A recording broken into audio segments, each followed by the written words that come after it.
तो फिल्म की कहानी शुरू होती है जांच अफसरों से घिरी फातिमा और सालिनी उन्नीकृष्णन से, जो अपने दर्दनाक अतीत की दास्तां बयां करते हुए कहती है कि मैंने ISIS कब ज्वाइन किया ये जानने के लिए ये जानना जरूरी है कि कैसे और क्यों ज्वाइन किया। हालांकि यहाँ के जो ऑफिसर्स होते हैं वो फातिमा और सालिनी उन्नीकृष्णन की बातों से बिल्कुल भी सेटिस्फाइड नहीं थे और वो सालिनी की बातों को बिल्कुल भी नहीं मान रहे थे। तो सालिनी यहाँ पर उन ऑफिसरों को अपनी एक बैक स्टोरी बताती है। वो उनसे कहती है कि वो केरल में रहती है जहाँ पर का उसका परिवार है। तो सालिनी के परिवार में उसकी माँ और दादी है, उसके पिता नहीं है और सालिनी अपने छोटे से परिवार में बहुत ज्यादा खुश है। तो हाल ही में सालिनी की पढ़ाई कंप्लीट हुई है और अब वो आगे नर्सिंग की पढ़ाई करना चाहती है, जहाँ पर कि उसके घर वाले भी परमिशन दे देते हैं। तब सालिनी केरल के कासरगोड में नर्सिंग स्कूल में एडमिशन ले लेती है और वहाँ जाकर सालिनी की मुलाकात होती है उसके रूम की 4 रूम पार्टनर से, जिसमें गीतांजलि, नेहा और आसिफा थी। तो सालिनी और गीतांजलि हिंदू थे, वहीं नेहा कैथोलिक थी और आसिफा मुस्लिम थी। तो सालिनी इनके साथ रूम शेयर करती है और आगे चलकर इनकी दोस्ती गहरी हो जाती है। और यहाँ सालिनी गीतांजलि और नेहा आसिफा के खौफनाक इरादों से पूरी तरह से नावाकिफ थे।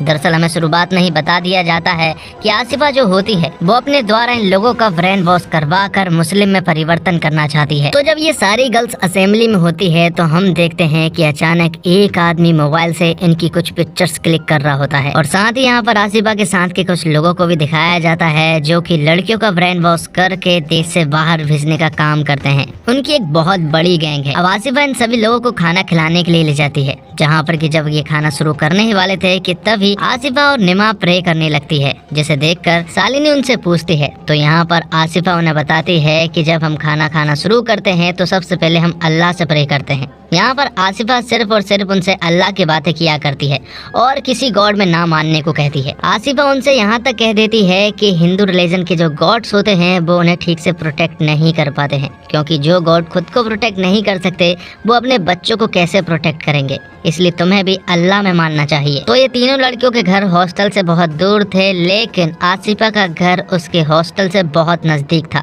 इसलिए आसिफा उनसे कहती है कि उन्हें अपने घर भी जाने की जरूरत नहीं है, तुम्हें मेरे ही घर आ जाना चाहिए, क्योंकि मेरा घर भी तुम्हें अपनी फैमिली की याद जरूर दिलाएगा। असल में आसिफा के पास अपने रूममेट्स को अपने परिवार और धर्म से दूर ले जाकर और इस्लाम में परिवर्तन करने का एक गुप्त एजेंडा है। इसके लिए वो अपने 2 नकली भाइयों का भी सहारा लेती है, जिनके नाम रमीज और अब्दुल होता है। आसिफा यहाँ पर उन दोनों को रमीज और अब्दुल से मिलवाती है और यहाँ पर उनसे दोस्ती करवाने के बाद उन्हें घर तक खींच लाती है, जहाँ पर कि वो अपने परिवार वालों से भी मिलवाती है। और साथ ही आसिफा अब्दुल और रमीज के साथ मिलकर ऐसा जाल बिछाती है कि लड़कियां कट्टरपंथी बन जाती है। जाने अनजाने में उनका ब्रेन वॉश हो रहा था, लेकिन इस बात से वो पूरी तरह से अनजान थी। तो इसी स्टोरी के साथ एक और स्टोरी चलती है जो कि कई साल आगे की थी, जहाँ पर कि हम सालिनी को देखते हैं जिसका नाम फातिमा है। उसका पति भी होता है, लेकिन उसका पति रमीज नहीं बल्कि इसाक नाम का आदमी है और ये लोग अफगानिस्तान में हैं और ये सीरिया जाने की कोशिश कर रहे हैं। तो आखिर सालिनी के साथ ये सब कुछ कैसे हुआ ये हमें बाद में पता चलेगा। तो आगे हम देखते हैं कि फातिमा जैसे ही अपने पति के साथ अफगानिस्तान में एंट्री करती है तो वो वहाँ पर कई सारे कटे हुए सर और बॉडी को देखती है।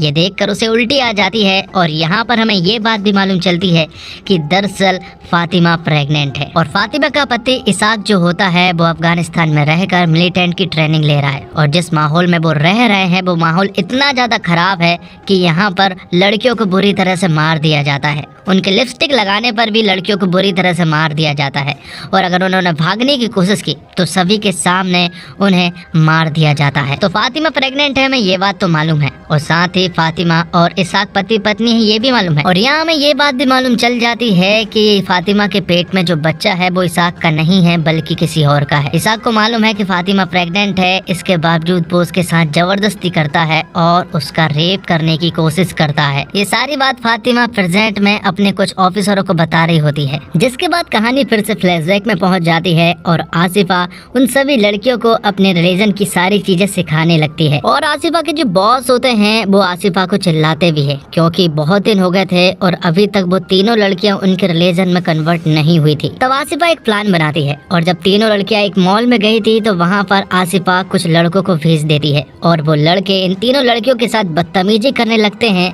और उनके बीच में फाइट भी हो जाती है। जिसमें कि ये सारे लड़के उन लड़कियों के कपड़े फाड़ने लगते हैं और मॉल में जितने भी लोग खड़े होते हैं वो बस चुपचाप देख रहे होते हैं। जिसके बाद ये तीनों लड़कियां रोते हुए घर पहुंचती है, जहां पर कि आसिफा उन्हें समझा रही होती है कि ये होना ही था क्योंकि तुमने हिजाब नहीं पहना था। कभी सुना है कि हिजाब वाली लड़कियों के साथ किन्हीं लड़कों ने बदतमीजी की हो? तो आसिफा की बातों से वो तीनों लड़कियां पिघल जाती है और अपने प्रोटेक्शन के खातिर हिजाब पहनना शुरू कर देती है। और हिजाब पहनने के बाद उन तीनों लड़कियों को सेफ फील तो हो रहा था, लेकिन आसिफा की प्लानिंग कुछ और ही थी। वो यहाँ पर उनको ऐसी ऐसी बातें बताती है कि उनका ब्रेन वॉश होना एकदम तय था। तो अब ये लड़कियां भी इस्लाम में मानने लगी थी। वहीं दूसरी तरफ गीतांजलि और अब्दुल का प्यार गहरा होता जा रहा था। ऐसा आज तक उन लड़कियों को कभी भी फील नहीं हुआ था, इसलिए वो लड़के जो भी कहते हैं उन्हें वो बात माननी ही पड़ती है और वो साथ ही उनके साथ रात भी बिताने लगी थी। अब कुछ दिनों के बाद शालिनी और गीतांजलि अपने घर पहुंचती है और घर पहुंचते हैं सबसे पहले जब उनकी माँ उन्हें देखती है तो वो हैरान थी क्योंकि उन लोगों ने हिजाब पहना हुआ था। और वो अपने परिवार वालों से ये भी कहकर आ जाती है कि उन्हें हिंदू धर्म में नहीं बल्कि इस्लाम के भगवान में मानना चाहिए। तो अब शालिनी और गीतांजलि जैसे ही वापस आते हैं तो यहाँ पर एक बहुत बड़ी प्रॉब्लम हो जाती है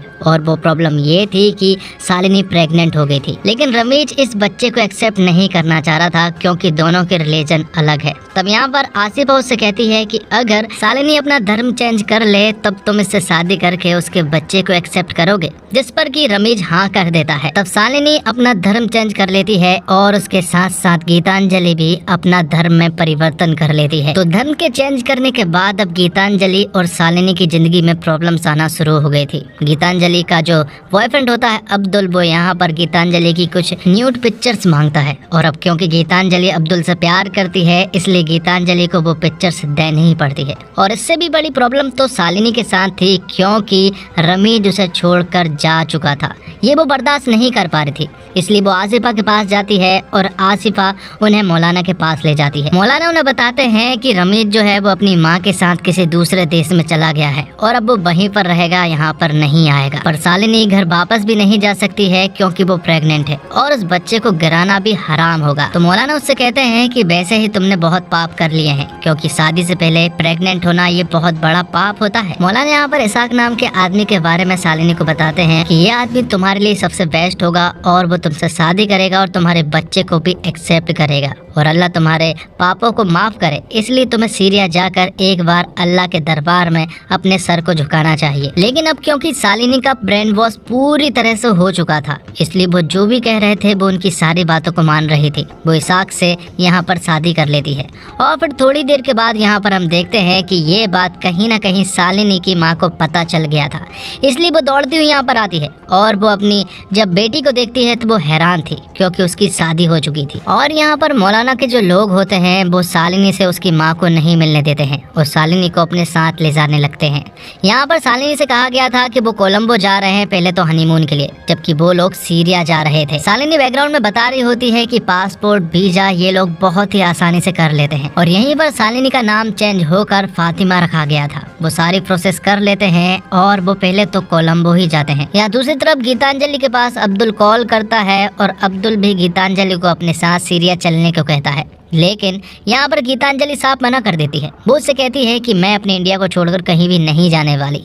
तब यहाँ पर अब्दुल गीतांजलि को ब्लैकमेल करते हुए कहता है कि तुम्हारी जो न्यूड पिक्चर्स मेरे पास है, अगर तुम मेरे साथ नहीं चली तो वो उन पिक्चर्स को वायरल कर देगा।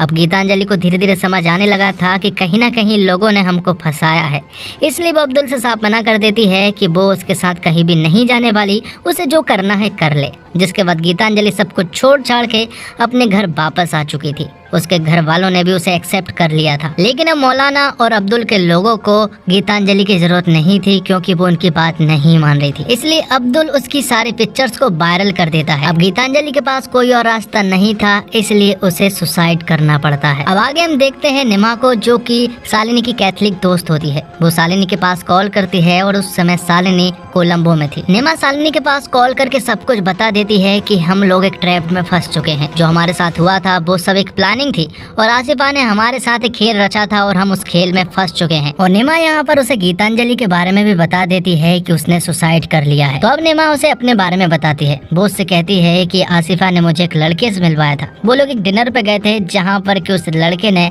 मेरे ड्रिंक में बेहोशी की दवा मिला दी थी, जिसके बाद वो मुझे अपने घर ले गया और वहाँ जाकर कई सारे लोगों ने मेरे साथ दुष्कर्म किया। अब ये सारी बातें सुनने के बाद शालिनी पूरी तरह से डर गई थी। हालांकि उसे इसाक के ऊपर अभी भी थोड़ा थोड़ा विश्वास तो था, लेकिन जिस माहौल में वो थे वो माहौल बहुत ही ज्यादा खराब था।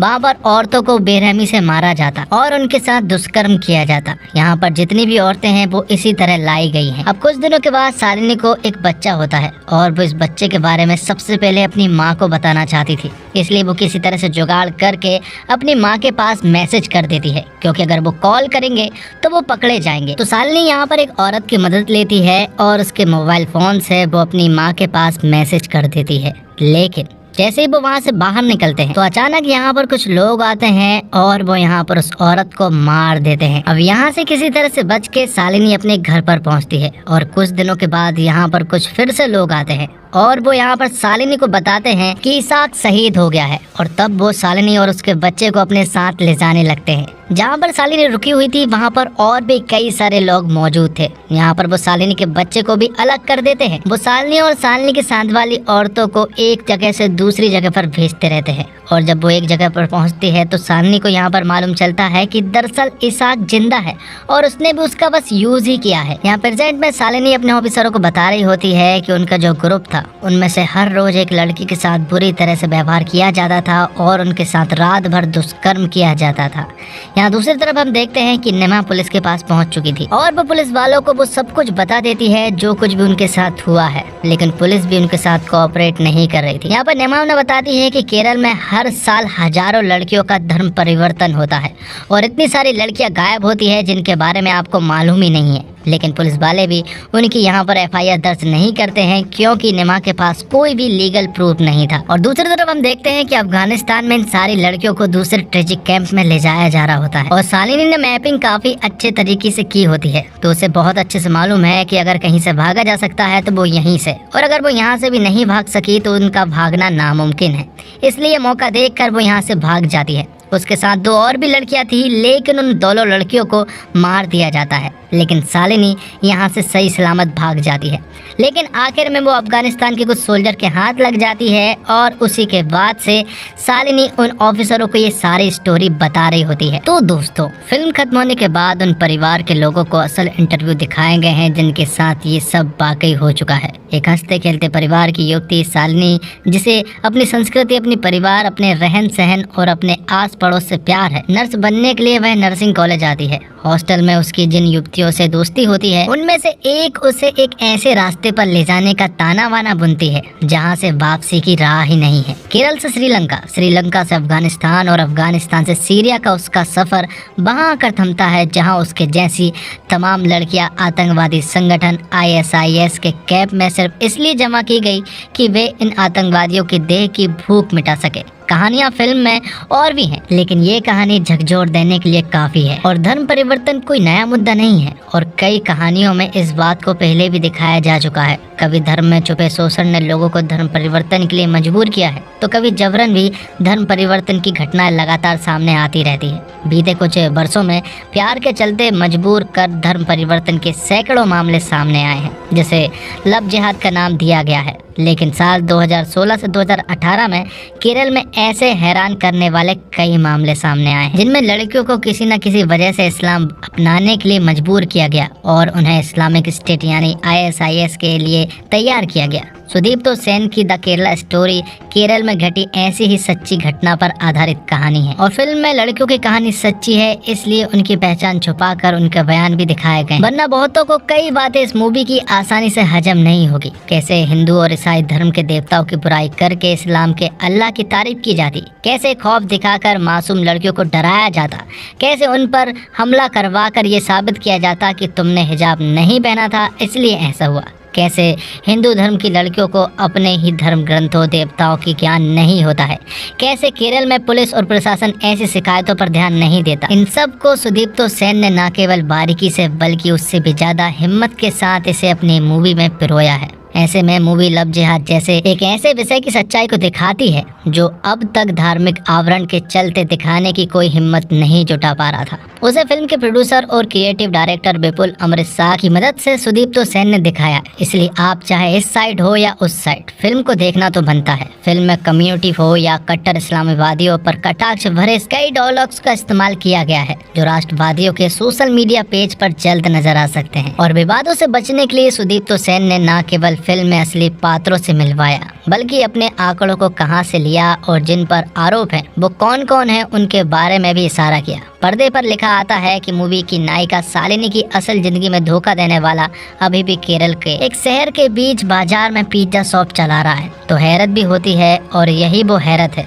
जो इस मूवी की नैया पार लगाने वाली है। अगर फिल्म के तौर पर देखा जाए तो ये फिल्म शानदार है।